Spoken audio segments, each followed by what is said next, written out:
Hello, everyone, and welcome back to our podcast. My name is Richard. And my name is Gabriella. We are so happy you are here listening to us today.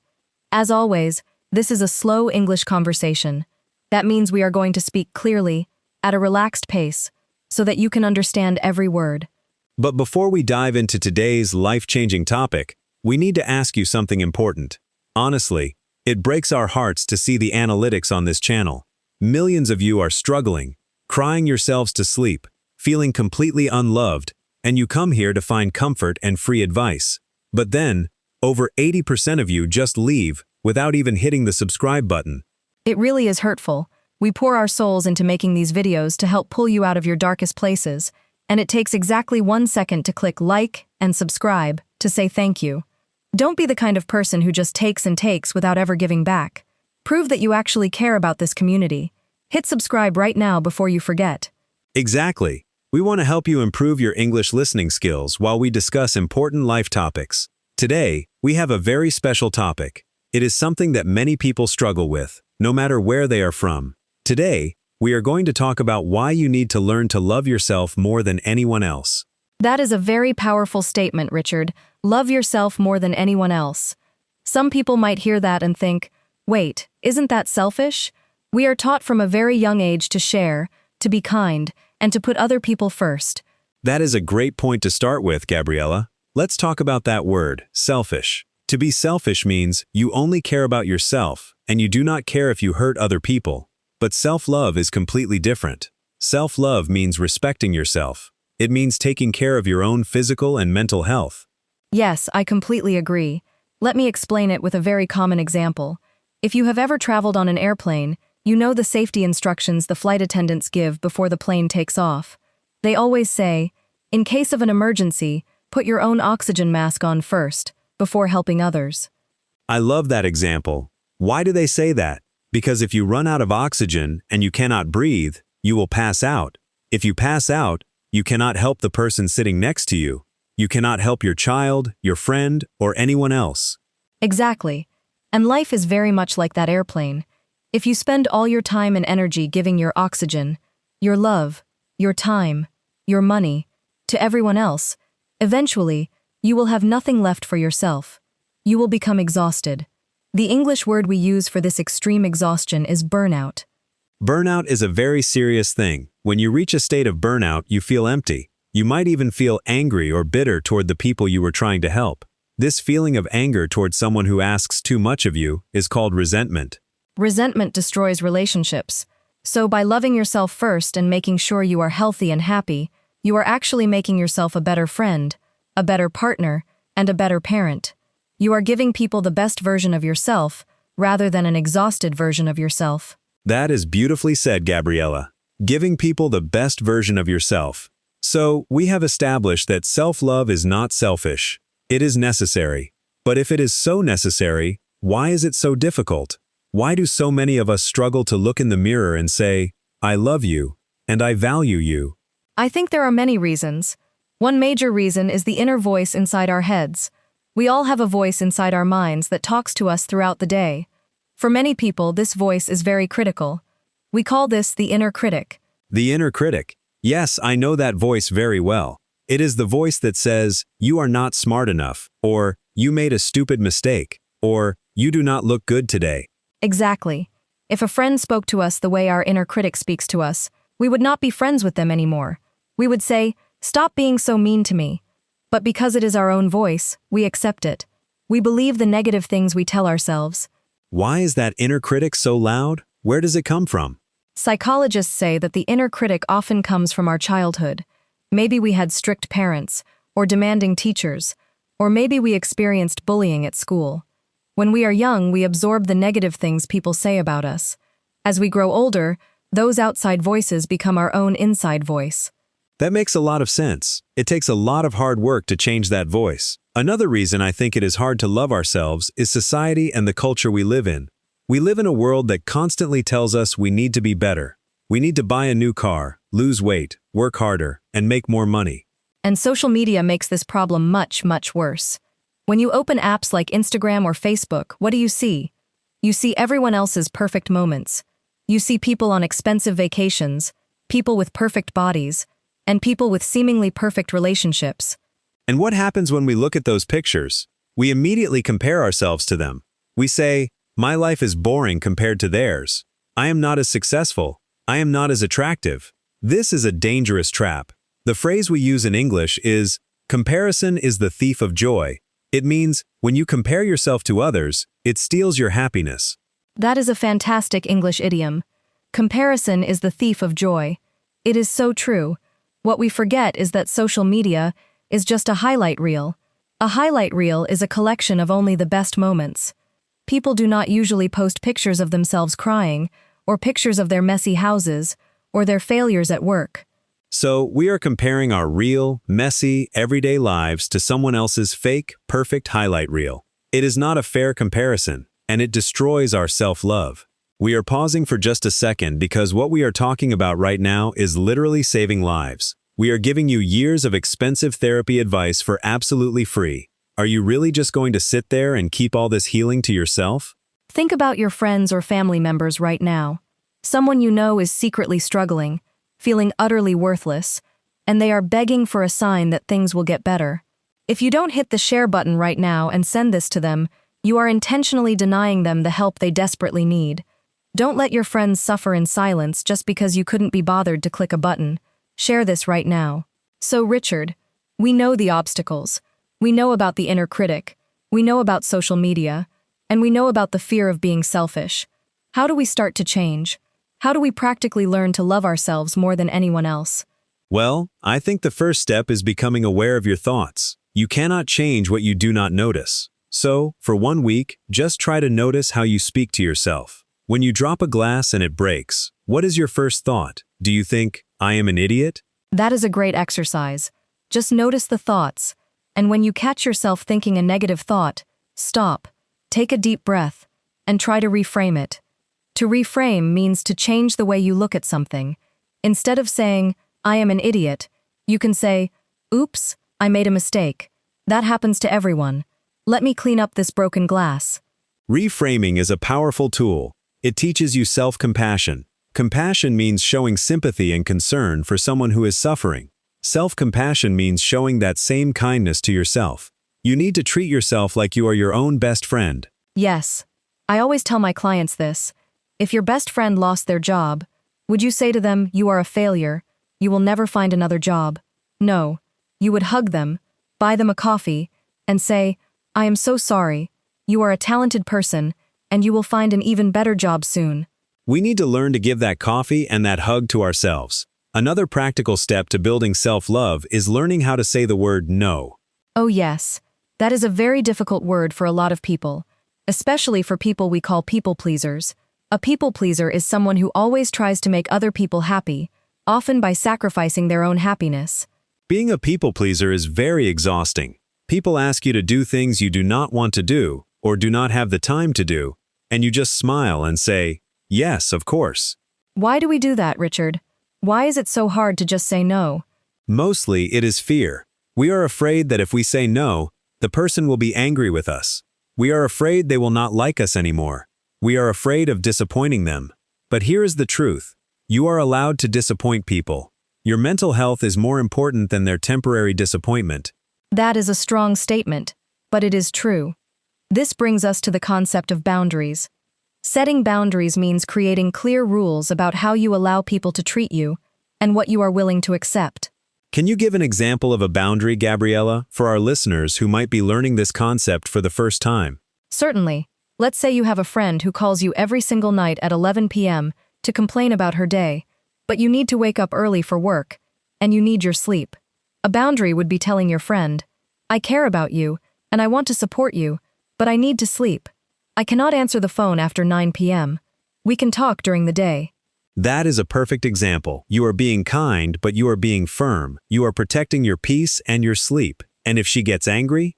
If she gets angry, that is her problem to manage, not yours. A true friend will respect your boundaries. It might take time for them to adjust, but they will respect it. If someone is constantly angry because you set a boundary, that person was probably taking advantage of you. Absolutely. Setting boundaries is a massive act of self-love. It shows that you value your time and your energy. Another area where we need self-love is in our physical bodies. Yes, we often talk about the mind, but the body is deeply connected to how we feel about ourselves. Loving yourself means taking care of your physical vessel. The word vessel means a container, like a ship. Our body is the ship that carries us through life. And how do we take care of this vessel? It sounds simple, but it is actually quite hard to do consistently. It means eating nutritious food. It means drinking enough water. It means getting enough sleep, like your example with the friend calling late at night. And it means moving your body through exercise. I want to be careful here, though. When we talk about exercise and eating well, sometimes people confuse this with trying to look like a model on social media. That is not what we mean. Exercise is not a punishment for eating cake. Exercise is a celebration of what your body can do. I love that perspective. Exercise should make you feel strong and capable. It releases endorphins, which are chemicals in the brain that make you feel happy. When you move your body, you are telling yourself, I am worth the effort. I deserve to be healthy. Exactly.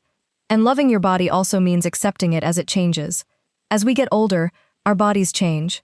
We get wrinkles, we get gray hair, maybe we gain some weight, or our joints begin to ache. Society tells us we must fight aging at all costs. But self-love means looking in the mirror and saying, this body has carried me through so many years, and I am grateful for it. Gratitude is key. In fact, practicing gratitude is another excellent way to build self-love. Taking time every day to acknowledge what is good in your life shifts your focus away from what is bad. How do you practice gratitude in your own life, Richard? Do you have a specific routine? I do. Every morning, while I am making my coffee, I think of 3 things I am grateful for. They do not have to be big things. Sometimes I am just grateful for the smell of the coffee, or the sunshine outside the window, or a good book I am reading.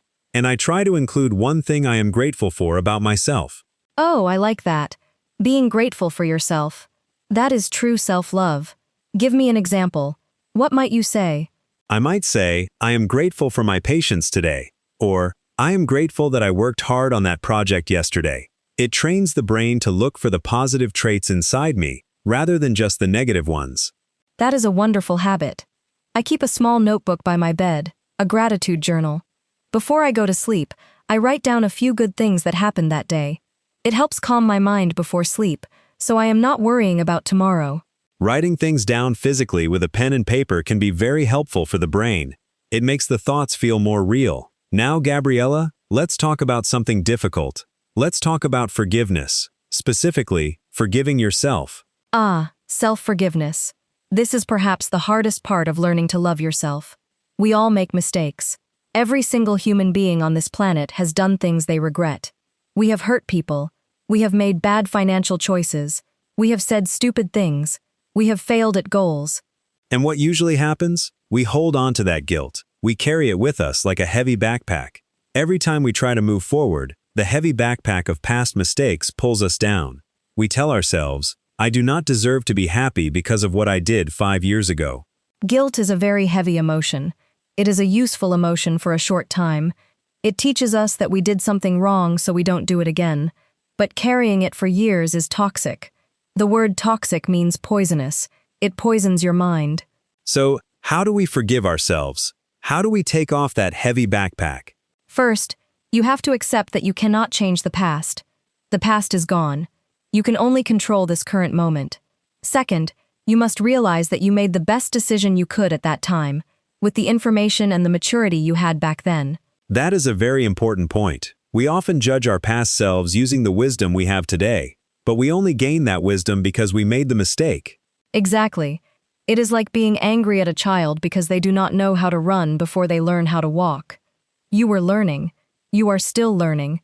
To forgive yourself, you must say, I take responsibility for my mistake. I learned from it. Now, I release it. I give myself permission to move on. I give myself permission to move on. That is a phrase our listeners should write down and repeat. A lot of self-love is just giving yourself permission. Permission to rest. Permission to fail. Permission to be imperfect. We demand perfection from ourselves, which is impossible. And when we fail to be perfect, we punish ourselves. Self-love is the opposite of punishment. It is acceptance. Let's discuss hobbies and passions. I believe that doing things you love is a big part of loving yourself. I completely agree, Richard. When you dedicate time to a hobby, you are saying to yourself, my joy matters. My interests matter. It does not have to be a productive hobby. You do not have to make money from it. Yes, in today's culture, there is a lot of pressure to turn every hobby into a business. We call this hustle culture. If you like baking, people say, you should start a bakery. If you like painting, they say, you should sell your art online. Hustle culture can ruin the joy of a hobby. Sometimes you should just paint because you like the colors. You should just play the guitar even if you are not very good at it. You should garden just to feel the soil in your hands. Doing things purely for fun and relaxation is a vital form of self-care. And self-care is the action of self-love. Self-love is the feeling, and self-care is what you do to show that feeling. Taking a long, warm bath, reading a book, going for a quiet walk without your phone, watching your favorite movie. Exactly. It is about creating a life that you do not need to escape from. Many people work so hard and ignore their own needs for so long that they just want to escape. They drink too much alcohol, or they sleep all weekend, or they stare at the television for hours because they are trying to escape their stressful reality. If you love yourself, you try to build a life that feels comfortable and balanced. You do not need to escape if your life is filled with boundaries, self-respect, and activities that bring you peace. I think another big part of loving yourself more than anyone else is trusting yourself. Trusting your intuition. Intuition. That is a great word for our listeners to learn. Intuition is that deep feeling inside you that tells you what is right or wrong, even if you do not have logical proof. Some people call it a gut feeling. We often ignore our intuition because we want to please other people. For example, your intuition might tell you, this new job offer doesn't feel right. The boss seems dishonest. But your friends might say, you have to take the job. The salary is great. If you do not love yourself, you will listen to your friends and ignore your own inner voice. You will take the job and you will probably be miserable.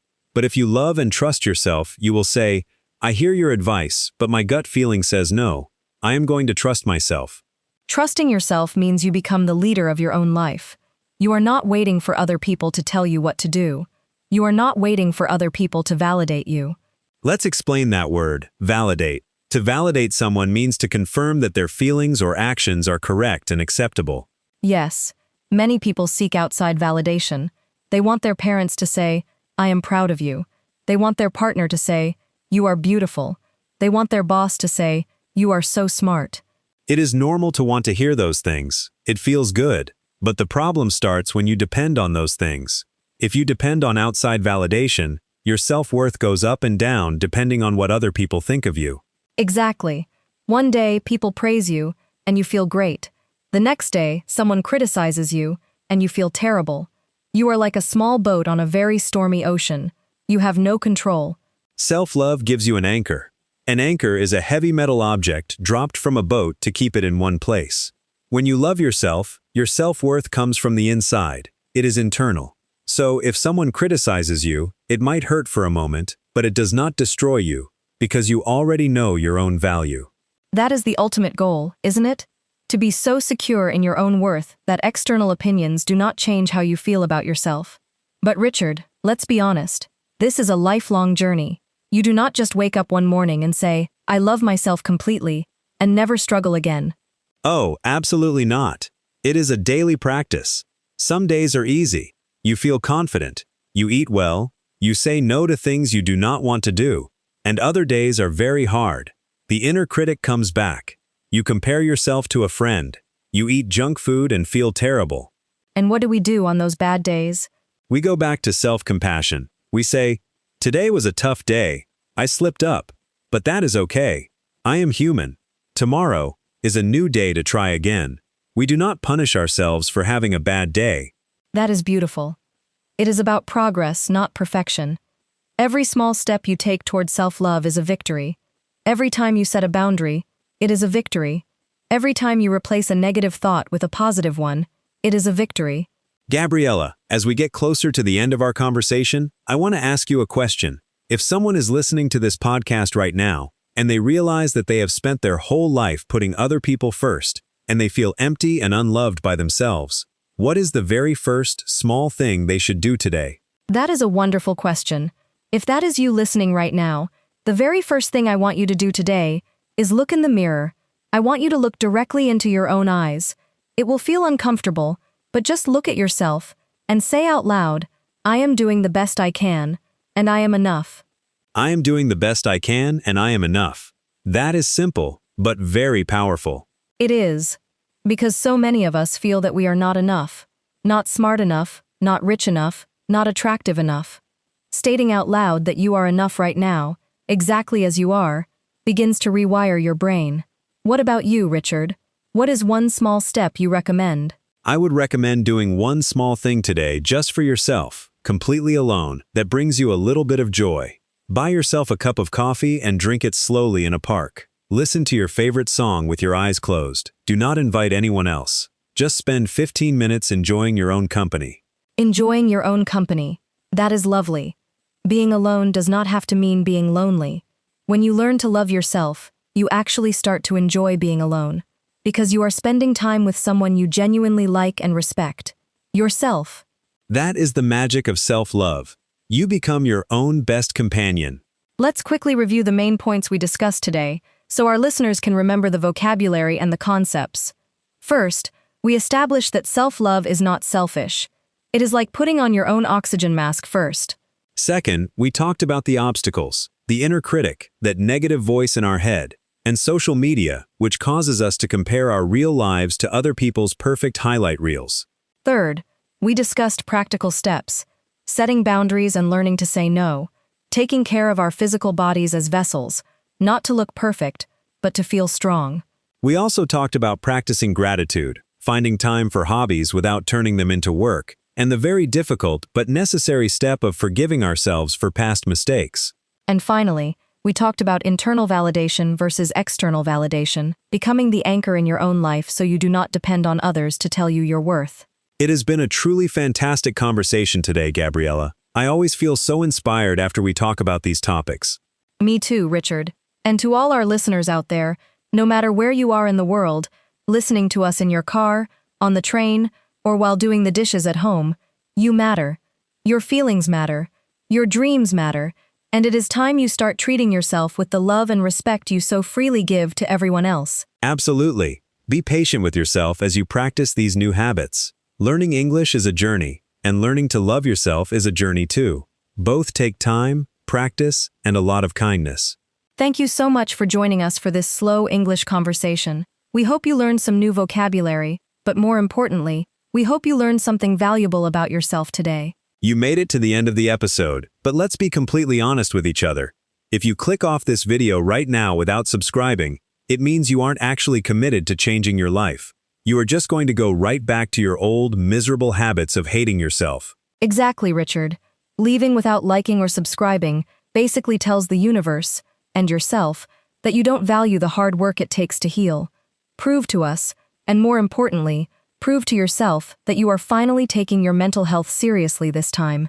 Hit the like button, subscribe to the channel, and leave a comment below. If you just walk away now, you've just wasted your own time.